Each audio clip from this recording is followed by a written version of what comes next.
পাকিস্তানের একজন কিংবদন্তি ক্রিকেটার এবং সাবেক প্রধানমন্ত্রী ইমরান খান। এই ইমরান খানের দাওয়াতে জার্মানির বিখ্যাত টিভি উপস্থাপিকা ক্রিস্টিয়ান বেকার, এই ক্রিস্টিয়ান বেকার সঙ্গে কিংবদন্তি ক্রিকেটার ইমরান খানের সাক্ষাৎ হয়েছিল 1992 সালে লন্ডনে। 1992 সালে লন্ডনে যখন ইমরান খানের সঙ্গে জার্মানির বিশ্ববিখ্যাত টিভি উপস্থাপিকা ক্রিস্টিয়ান বেকার তার সঙ্গে সাক্ষাৎ হয়েছিল, ইমরান খান এই জার্মানির ক্রিস্টিয়ান বেকারকে তিনি ইসলামের দাওয়াত দিয়েছিলেন। ইসলামের বিভিন্ন দিক নিয়ে তিনি আলোচনা করিয়েছিলেন, বিভিন্ন তথ্য তার সামনে তুলে ধরেছিলেন এবং চমৎকার যে বিষয়টা হলো, তিনি এই জার্মানির টিভি উপস্থাপিকাকে ক্রিস্টিয়ান বেকারকে একটা কোরআন উপহার দিয়েছিলেন। একটা কোরআন উপহার দিয়েছিলেন ইংলিশে ট্রান্সলেশন করা। সেই কোরআনটা তাকে পড়তে বলেছিলেন এবং কোরআনটা তাকে পড়ার দাওয়াত দিয়েছিলেন এবং বলেছিলেন যে আপনি ইসলামটাকে বুঝবেন, ইসলাম সম্পর্কে আপনি লেখাপড়া করবেন, আপনি ইসলামকে জানবেন। এই যে এত চমৎকার দাওয়াত দিলেন, যেহেতু তিনি একটা কিংবদন্তি ক্রিকেটার, সারা ওয়ার্ল্ডে তার একটা পরিচিতি, তার একটা যশ খ্যাতি আছে, সেটা তিনি দেখেন দাওয়াতি কাজে তিনি কিভাবে কাজে লাগালেন। এই টিভি উপস্থাপিকা ক্রিস্টিয়ান বেকারকে তিনি যখন একটা কোরআন দিলেন এবং বললেন আপনি ইসলাম নিয়ে চর্চা করবেন, ইসলামের গবেষণা করবেন, পড়বেন, আর কোরআনটাকে আপনি পড়বেন, ইংরেজি ভাষায় আপনি পড়বেন এবং কোনো সময় সমস্যা হলে আপনি আমাকে জানাবেন, আপনি আমার কাছ থেকে পরামর্শ নিতে পারেন। এই জার্মানি টিভি উপস্থাপিকা ক্রিস্টিয়ানের ইমরান খানের কথাগুলো খুব ভালো লেগেছিল। তিনি ইসলামকে নিয়ে চর্চা করা শুরু করলেন, তিনি ইসলামকে জানার চেষ্টা করলেন, আরও নতুনত্ব কিছু জানছেন। তিনি যত জানছেন ততই যেন তিনি মুগ্ধ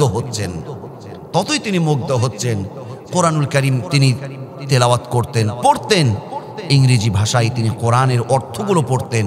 এই অর্থগুলো পড়তে পড়তে একটি আয়াতের কাছে এসে এই জার্মানি উপস্থাপিকা ক্রিস্টিয়ান বেকার তিনি থেমে গেলেন, অবাক হয়ে গেলেন। কোরআনের একটি আয়াত তাকে অবাক করেছে। আল্লাহ সুবহানাহু ওয়া তাআলা 17 নম্বর সূরাতুল বনী ইসরাঈলে এই আয়াতটা জার্মানির খ্রিস্টান এই মহিলা উপস্থাপিকা, টিভি উপস্থাপিকা, এই কোরআনের আয়াতটা যখন তিনি পড়লেন, সূরা বনী ইসরাঈলের 82 নম্বর আয়াত, ওয়ানুনাজ্জিলু মিনাল কুরআনি মা হুয়া শিফাউ ওয়া রাহমাতুল লিল মুমিনিন। জার্মানির এই টিভি উপস্থাপিকা ক্রিস্টিয়ান বেকার এই নারী, তিনি এই কোরআনের অর্থটা, আয়াতটা যখন তিনি পড়লেন যে এই কোরআনটা হলো ঈমানদার মুমিনদের জন্য শিফা স্বরূপ, তিনি অবাক হয়ে গেলেন যে মুমিনদের জন্য শিফা, সমস্ত রোগের মহা ঔষধ। তিনি অবাক হয়ে গেলেন। তিনি জানতেন মুসলমানরা কোনো বিপদে পড়লে, কোনো কিছু ট্রিটমেন্টের জন্য মুসলমানরা কোরআনের আয়াত পড়ে, বিভিন্ন আমলগুলো পড়ে, তারা পানিতে ফু দিয়ে তারা আল্লাহর পরে ভরসা করে তারা বিভিন্ন পানি পান করে বা খায় এবং তারা সে পরিত্রাণ পায়। খ্রিস্টান জার্মানি টিভি উপস্থাপিকা চিন্তা করল, দেখি তো আমার তো একটা পেটে প্রবলেম রয়েছে, আমার পেটে প্রচণ্ড ব্যথা হয়, ব্যথা অনুভব করি, আমি দেখি তো যদিও আমি মুমিন নয়, আমি ঈমানদার না, একটু টেস্ট করে দেখি তো। এই চিন্তা ভাবনা নিয়ে তিনি এবার ওই আয়াতটা অর্থটা পড়ে, ওই আয়াতটা ওনার নিজের মতন করে পড়ে পানিতে ফু দিয়ে কয়েকবার তিনি পান করেছেন। আমার আল্লাহ রাব্বুল আলামিন তার নসিবে, তার তকদিরে হিদায়াত রেখেছেন। আল্লাহ পাক তার পেটের ব্যথাগুলো ভালো করে দিয়েছেন। তার পেটের ব্যথা ভালো যখন হয়ে গেছে, এই খ্রিস্টান উপস্থাপিকা সে তো মহা খুশি হয়ে গেছে, বলি সুবহানাল্লাহ, আল্লাহু আকবার। সে অবাক হয়ে গেছে যে কোরআনের এত মর্যাদা, এত ক্ষমতা, সে অবাক হয়ে গেছে। এক পর্যায়ে কোরআন, ইসলাম যত জেনেছে, যত মুগ্ধ হয়েছে, এই জার্মানি বিশ্ববিখ্যাত টিভি উপস্থাপিকা এই খ্রিস্টান বেকার সে আর স্থির থাকতে পারে নাই, সঙ্গে সঙ্গে কালেমায়ে শাহাদাত পড়ে ইমানদার মুসলমান হয়ে গেছে। সুবহানাল্লাহ। আচ্ছা, এই কথা বলার আমাদের পর্যালোচনা করার কারণটা কি? এইখানে দুইটা বিষয় আমাদের জন্য, দুইটা শিক্ষা রয়েছে। এক নম্বর হলো পৃথিবীর সমস্ত আমার বেধর্মী ভাইদেরকে বলবো, যারা ইসলাম বাদ দিয়ে অন্য ধর্মের অনুসারী, আমার এক নম্বর তাদের জন্য দাওয়াত হলো, আমি তাদের জন্য এই শিক্ষা বলবো যে আপনারা যে যার মতন, কেউ মাটির পূজা, কেউ মাছের পূজা, কেউ গাছের পূজা, কেউ মানুষের পূজা, কেউ দেব দেবীর পূজা করছেন, আমি আপনাদেরকে অনুরোধ করব এই জার্মানির টিভি উপস্থাপিকা খ্রিস্টান বেকারের একটু বিষয়টা আপনারাও একটু চিন্তা ভাবনা করবেন। এটা আপনারা একটু চিন্তা ভাবনা করবেন। আল্লাহ পাক আপনাকে দুনিয়ায় পাঠিয়েছেন, আমাকে দুনিয়ায় পাঠিয়েছে। কেন দুনিয়ায় আমাদেরকে পাঠালেন? আমরা কি আজ থেকে 100 বছর আগেও দুনিয়ায় ছিলাম? কোথায় ছিলাম? কেমন ছিলাম? কেন আসলাম? আবার কোথায় যাব?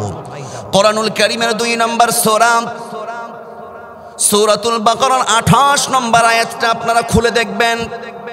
আমি বেধর্মী ভাইদেরকে দাওয়াত দিচ্ছি, আপনারা অর্থটা পড়বেন।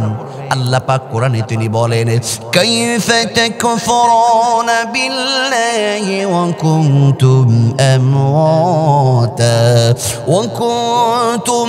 আমওয়াতা ফাআহইয়াকুম সুম্মা ইউমীতুকুম সুম্মা ইউহয়ীকুম সুম্মা ইলাইহি তুরজাউন। আল্লাহু আকবার, আল্লাহু আকবার। তোমরা আল্লাহর কোন কোন জিনিসটাকে তোমরা অস্বীকার করো? কেমনে, কিভাবে তোমরা আল্লাহকে, রবকে অস্বীকার করতে পারো? কাইফা তাকফুরুনা বিল্লাহি ওয়া কুনতুম আমওয়াতা, অথচ তোমরা ছিলে নিষ্প্রাণ। আপনার বয়স যদি 50 হয়, আপনি 50 বছর পূর্বের কথা চিন্তা করেন। আপনার বয়স যদি 30 হয়, 30 বছরের পূর্বে আপনি চিন্তা করেন আপনি কোথায় ছিলেন। তাই আল্লাহ বলছে, ওয়া কুনতুম আমওয়াতা, তুমি ছিলে নিষ্প্রাণ, ফাআহইয়াকুম, আমি আল্লাহ তোমাকে প্রাণ দিয়েছি, সুম্মা ইউমীতুকুম, আবার মৃত্যু দেব। মৃত্যু দেবে এইখানে শেষ নয়, আল্লাহ বলছেন তোমাদেরকে আমি কবরে নেব, মৃত্যুবরণ করাবো। সুম্মা ইউহয়ীকুম, আল্লাহ বলছেন আবারও তোমাদেরকে কিন্তু আমি হাসরের ময়দানে আবারও জীবিত করিয়ে দাঁড় করাবো। বলি সুবহানাল্লাহ। আপনারা একটু চিন্তা করুন, আমার বেধর্মী ভাইয়েরা, অন্য অন্য ধর্মের অনুসারী ভাইয়েরা, আপনাদেরকে আমি কটাক্ষ করছি না, ছোট করছি না, দাওয়াত দিচ্ছি আপনাদেরকে, ভালোবাসা দরদ থেকে দাওয়াত দিচ্ছি। আপনারা একটু দেখেন, এই জার্মানির বিশ্ববিখ্যাত উপস্থাপিকা খ্রিস্টানের মতন একটু চিন্তা ভাবনা করেন না, একটু লেখাপড়া করেন, আপনারা একটু বোঝার চেষ্টা করেন, না হলে আমাদেরকে আপনাদেরটা বোঝান। এটা হলো 1 নম্বর শিক্ষা। এইখান থেকে 2 নম্বর শিক্ষা যেটা নিতে হবে, 2 নম্বর হলো ইসলামের জন্য, কোরআনের জন্য দাওয়াত দেওয়া। এটা কত বড় ভালো কাজ।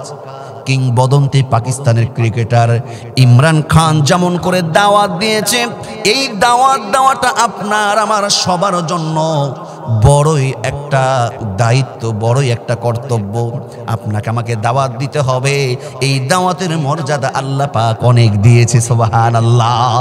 আপনি দাওয়াত দেন, কে হেদায়েত পাবে আর কে পাবে না সেটা জানে কে? সেটা জানে আল্লাহ।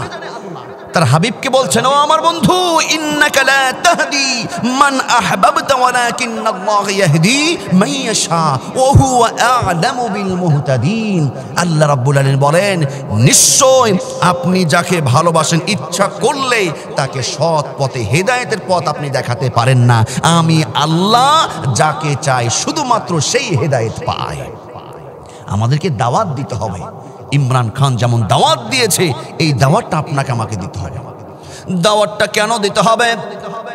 ইসলাম কোরআনের দাওয়াত যারা দেয়, আল্লাহ বলেন, ওমান আহসানু কওলাম মিম্মান দাআ ইলাল্লাহি ওয়া আমিলা সালিহা ওয়া ক্বালা ইন্নানি মিনাল মুসলিমিন।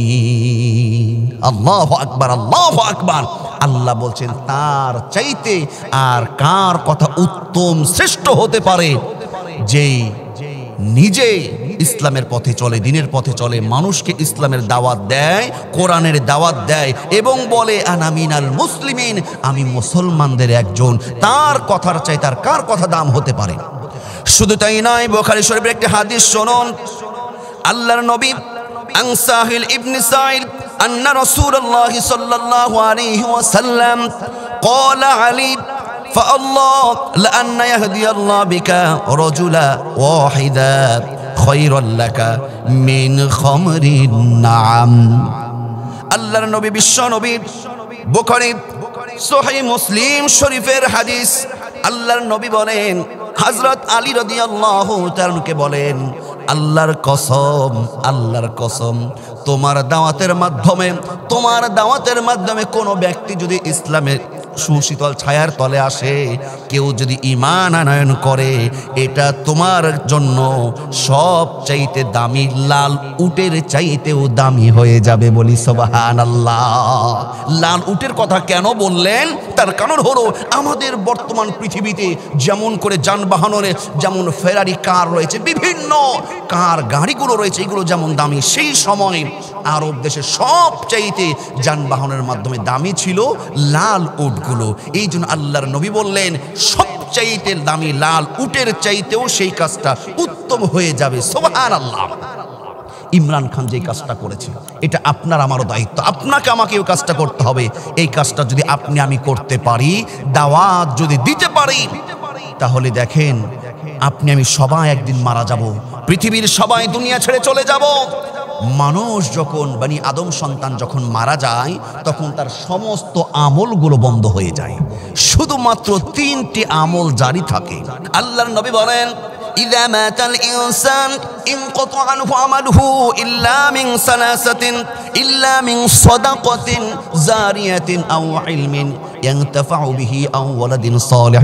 আদম সন্তান যখন মারা যায়, তার সমস্ত আমলের দরজাগুলো বন্ধ হয়ে যায়, শুধু 3টা আমল জারি থাকে। 1 নম্বর হলো সদকায়ে জারিয়া, কেউ যদি দুনিয়ায় করে যেতে পারে, কিয়ামত পর্যন্ত তার কবরে সে সওয়াব যেতেই থাকে।